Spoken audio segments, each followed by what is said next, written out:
Hai semua, saya Mutiara, salam Pancasila. Di video Learning Journal kali ini, kita akan mengupas tuntas materi seputar etika publik. Sebelum mulai pelajaran, saya akan menjelaskan sedikit tentang metode pembelajaran di materi ini. Yang pertama, ada metode sinkronus. Dilakukan melalui tatap muka di Zoom Meeting. Yang kedua, ada metode asinkronus, yaitu diskusi kelompok di kolom chat yang telah disediakan oleh website Collabjar. Langsung kita ke materinya. Etika. Ketika kita mencari berbagai sumber tentang kata etika ini, maka akan merujuk pada satu kata, yaitu tentang perilaku. Maka, secara sederhana, etika dapat diartikan sebagai refleksi atas yang harus dilakukan atau bagaimana melakukan yang baik atau buruk, benar atau salah tentang perilaku. Sebagai salah satu fungsi ASN sebagai pelayan publik, maka dalam pelaksanaan tugas dan jabatan, kita diatur dalam etika publik. Etika publik diartikan sebagai refleksi tentang standar atau norma yang menentukan baik atau buruk, benar atau salah tentang perilaku, tindakan, dan keputusan untuk mengarahkan kebijakan publik dalam rangka menjalankan tanggung jawab pelayanan publik. Kemudian ada nilai-nilai etika publik itu sendiri terdiri dari 6 poin. Yang pertama ada nilai dasar aneka.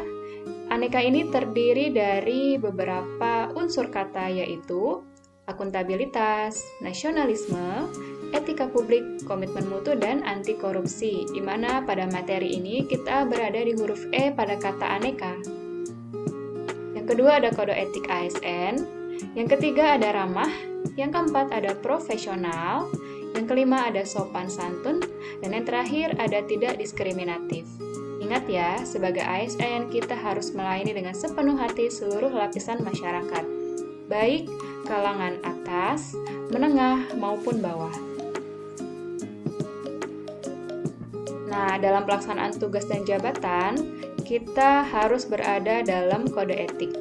Secara sederhana, kode etik diartikan sebagai mengatur tingkah dalam suatu kelompok khusus.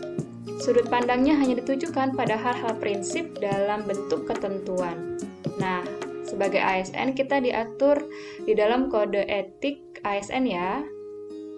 Hukum dasarnya yaitu Undang-Undang Nomor 5 Tahun 2014, di mana di dalam undang-undang ini mengandung 12 kode etik dan kode perilaku ASN. Di antaranya, yang pertama, melakukan tugasnya secara jujur, bertanggung jawab, dan berintegritas tinggi. Yang kedua, melaksanakan tugasnya secara cermat dan disiplin. Yang ketiga, melaksanakan tugasnya sesuai dengan peraturan perundang-undangan yang berlaku. Yang keempat, melayani dengan sikap hormat, sopan, dan tanpa tekanan. Yang kelima, melaksanakan tugas sesuai dengan perintah atasan sejauh tidak bertentangan dengan peraturan perundang-undangan dan etika pemerintah. Yang keenam, menjaga kerahasiaan yang menyangkut kebijakan negara. Kemudian di poin ketujuh ada menggunakan kekayaan dan barang milik negara secara bertanggung jawab, efektif, dan efisien. Yang kedelapan, ada menjaga agar tidak terjadi konflik kepentingan dalam melaksanakan tugasnya. Yang kesembilan, ada memberikan informasi secara benar dan tidak menyesatkan kepada pihak lain yang memerlukan informasi terkait kepentingan kedinasan. Yang kesepuluh, tidak menyalahgunakan informasi internegara, tugas, status, kekuasaan, dan jabatan untuk mendapat atau mencari keuntungan bagi diri sendiri ataupun orang lain. Yang ke-11 ada memegang teguh nilai dasar ASN, dan yang ke-12 ada melaksanakan ketentuan peraturan perundang-undangan mengenai disiplin pegawai ASN. Setelah ASN berhasil menerapkan etika publik dalam pelaksanaan tugas dan jabatannya, diharapkan memperoleh 3 goals.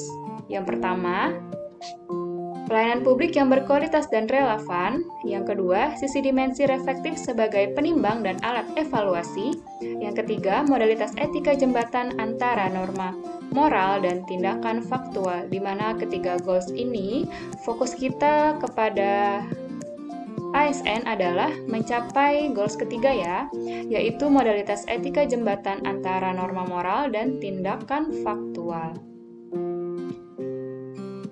Kemudian ada dimensi etika publik. Yang pertama, kualitas pelayanan publik. Yang kedua, tindakan integritas publik. Yang ketiga, ada modalitas. Modalitas ini terdiri dari 3 unsur. Yang pertama, akuntabilitas. Yang kedua, transparansi. Dan yang ketiga, ada netralisasi.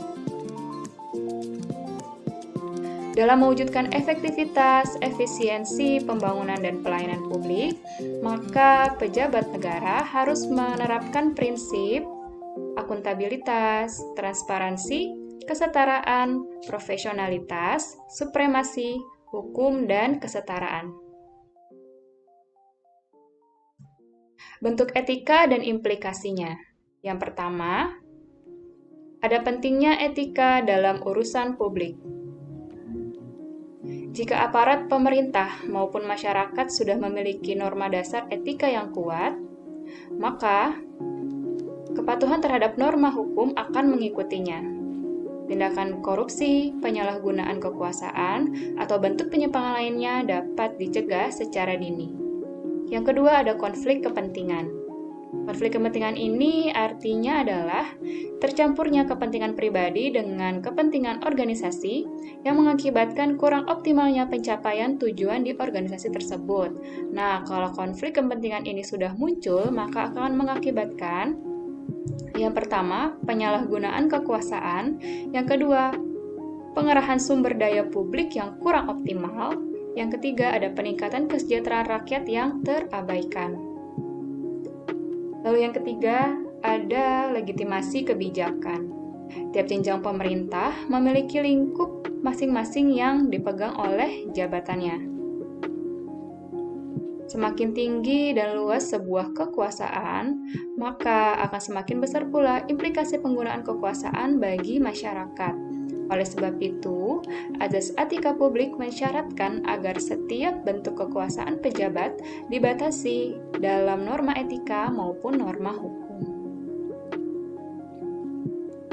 Kesimpulannya, etika publik sangat berkaitan dan memiliki peranan penting dalam membentuk perilaku, tindakan, dan keputusan untuk mengarahkan kebijakan publik dalam rangka menjalankan tanggung jawab pelayanan publik. Dengan adanya kompetensi etika, maka ASN akan cenderung terhindar dari perilaku tidak peka, tidak peduli, dan diskriminatif. Terima kasih sudah menonton video Learning Journal. Saya Mutiara, saya Pancasila, Indonesia Jaya, bela negara.